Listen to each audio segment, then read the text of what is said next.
प्यारे दोस्तों, आपका सिक्का शॉर्ट एंड टाइपिंग में स्वागत है। यदि आप चैनल पर नए हैं तो चैनल को सब्सक्राइब कर बेल आइकन को प्रेस करें। डिक्टेशन 5 सेकंड बाद 80 शब्द प्रति मिनट की गति से बोली जाएगी। Ready, start. श्रमिक अशांति। यह शुभ संकेत नहीं कि दिल्ली से सटे गौतम बुद्ध नगर के नोएडा में श्रमिकों के धरने प्रदर्शन के साथ पथराव का सिलसिला खत्म होने का नाम नहीं ले रहा है। बीते दिनों नोएडा में श्रमिकों ने जिस बड़े पैमाने पर तोड़फोड़ एवं आगजनी की, वह यही बताती है कि इसके पीछे कोई गहरी साजिश थी, क्योंकि यह सहज सामान्य नहीं कि यकायक बड़ी संख्या में श्रमिक सड़कों पर उतर आए और अराजकता का सहारा लेकर लोगों को भयाक्रांत करें। पुलिस की ओर से श्रमिकों के उपद्रव के मामले में साजिश को रेखांकित तो किया जा रहा है, लेकिन आखिर उसे समय रहते इसकी भनक क्यों नहीं लगी। नोएडा में श्रमिकों के बीच असंतोष व्याप्त हो रहा है। इसका भान शासन को भी होना चाहिए था और प्रशासन को भी, क्योंकि वेतन वृद्धि का मामला कई दिनों पहले और खासकर तब उभर आया था जब हरियाणा के गुरुग्राम में कामगारों के वेतन में वृद्धि कर दी गई। इसका असर पड़ोसी क्षेत्र नोएडा के श्रमिकों पर भी पड़ा।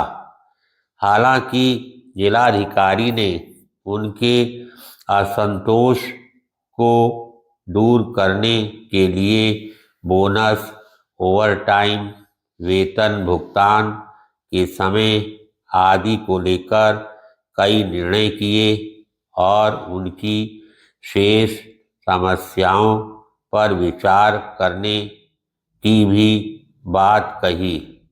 लेकिन किन्हीं कारणों से श्रमिक संतुष्ट नहीं हुए।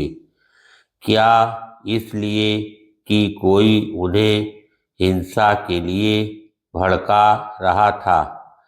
इसकी आशंका इसलिए बलवती होती है कि एक तो उन प्रतिष्ठानों को भी निशाने पर लिया गया जहां के कामगारों के लिए वेतन में कमी कोई मुद्दा नहीं था, और दूसरे गत दिवस घरेलू सहायिकाओं के तौर पर काम करने वाली महिलाएं भी सड़कों पर उतर आईं।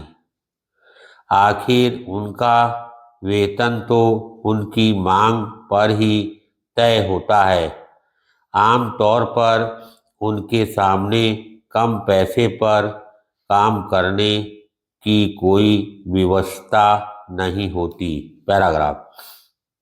यह ठीक है कि नोएडा में श्रमिकों की हिंसा के बाद राज्य सरकार की ओर से उनके वेतन में वृद्धि के निर्णय के साथ एक ऐसी समिति गठित कर दी गई है जो उनकी मांगों पर विचार करेगी।